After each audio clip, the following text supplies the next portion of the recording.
What is going on, YouTube? Hope you guys are doing fantastic today. Today, we've got a little bit more informational video. We're going to be talking about relics, we're going to be talking about glyphs, and we're going to be talking about shards. Shards are one of the newer things to Season 10. You used to have a vision shard at level 1 all the way up to level 12 when you upgraded to your actual relic. Now there's 5 more, and we're going to talk about those. We're going to go over the relics, talk about which ones are good in this meta, talk about which ones are good in other metas if it was a different meta, and then we'll talk about the glyphs and we'll just touch on those. So to start out, let's knock out the shards. There's only 5 of them, and we'll start with the vision shard. This is the exact same vision shard as last year.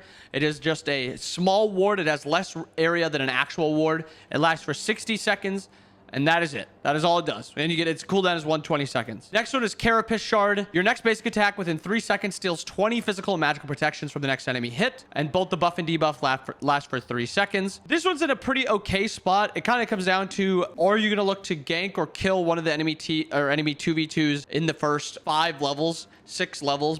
After that, the 20 protections getting stolen is not as relevant, especially if you're hitting a tank. If you're hitting a squishy, it can still somewhat be relevant, but it's okay. Next up, Claw Shard. This one was very good, and then it got nerfed. Or this one was good, and then it got nerfed, and now it's, I think, probably bad, and I think it's probably one of the worst. Basically, you get power and you get lifesteal, both magical and physical, whenever you pop this, and it lasts for 3 seconds. I think it's pretty bad now. I think it just has really low value most of the time now, instead of before, where you just burst it for 3 seconds. Next up is the Shard, the Horn Shard, and right now it is actually bugged. It's giving you 0.5 seconds cooldown every 0.5 seconds. So it's actually giving you a full second over 3 seconds. It's giving you 3 seconds over 3 seconds of cooldown. So you actually get cooldowns up really quickly.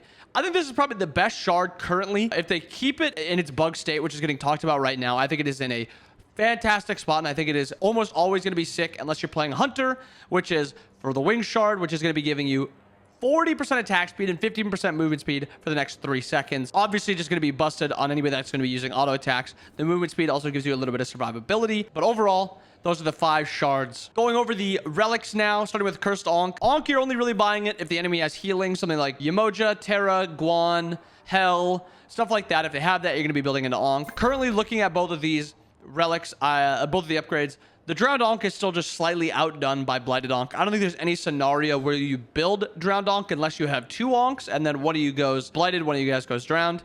But if you're just building one, you're the only one that has it, just build Blighted Ankh. Next up is Aegis. Aegis of Acceleration is absolutely useless. Aegis of Judgment is very good. It's going to be the upgrade you're going to be going 99.999% of the time. Aegis you're going to be building as a squishy, either an ADC, a mid laner, sometimes a jungler, and it's just going to make you immune to damage for 1.5 seconds. This one, actually, the amount of damage you take while immune will give you a little bit of burst of damage around you after the Aegis has worn off. Next up is Sprint. I think Sprint is nearly a dead relic. If you look at Winged Blade and the buff that Winged Blade got, it is now an aura cleanse. You and nearby allies get a cleanse slow, and you get movement speed also. So I think Winged Blade kind of kills Wings or Heavenly altogether. Maybe if you want to look for like a Hasten Wing comp where you're just kind of running down the enemy, it could be okay. But for the most part, I think Sprint is an all but dead relic. Blink, you're just teleporting 45 units in front of you. I think Corrupted Blink and Scorching Blink are some of the more better balanced relics. I think both of them have their uses.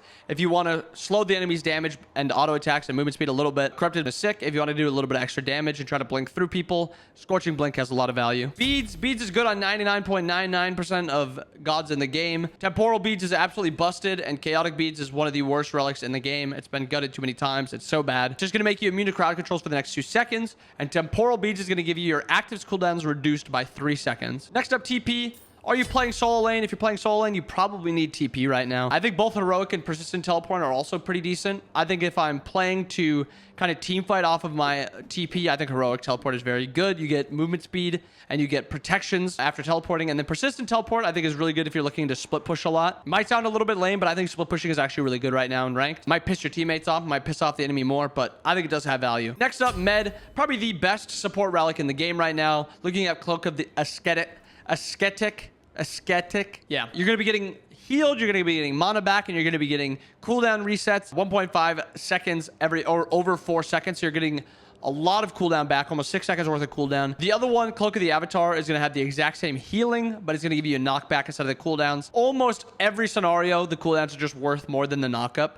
And Med is also going to give you a little bit of healing and mana to keep your 2v2 strong. So I think it's got a lot of value in dual lane also. Shell is always going to be a good relic. Fortifying Shell is just going to be fantastic if your team is getting dove and you want that mitigation on autos. It's also giving you movement speed and damage mitigation after it gets broken too, which is very nice. And then Phantom Shell is going to be, do you want to get through a wall? Ymir, Yamoja, Odin, Thor, even sometimes, Maui sometimes. Phantom Shell has a lot of value there. Thorns, I think Thorns is still really bad.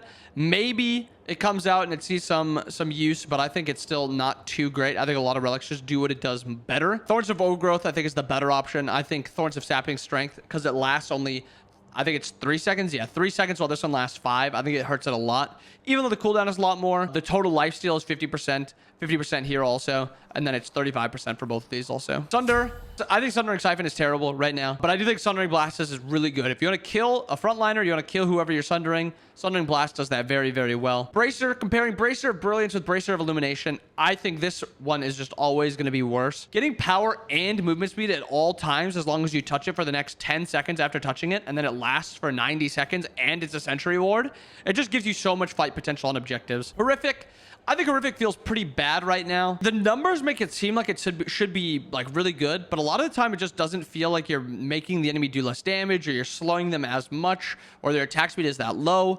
I think a lot of the time just being able to bolster your own survivability or your own damage is just going to be a lot better than both the Horrifics. I do think both of them have value. I think this Trembling one lasting for 3 seconds and Trembling for 3 seconds is actually really strong. And then this one reducing the damage also is pretty sick. But I do think that they're just pretty underwhelming compared to other relics. And then lastly, Frenzy. I don't think Frenzy is bad right now. I think if you want to just get to an objective and one-shot it, I think it's fine. The Belt of the Berserker makes it so you just shred objectives.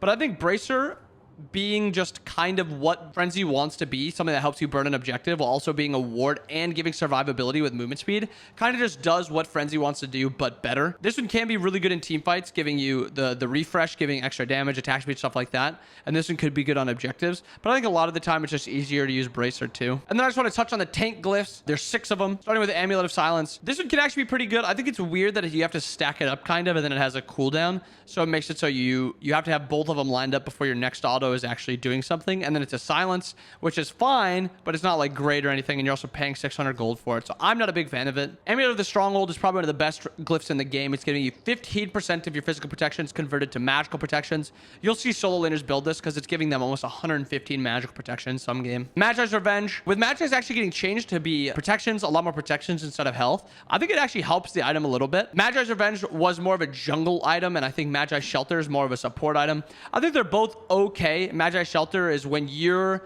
Magi's gets consumed, you give a Magi shield to somebody else on your team for 8 seconds.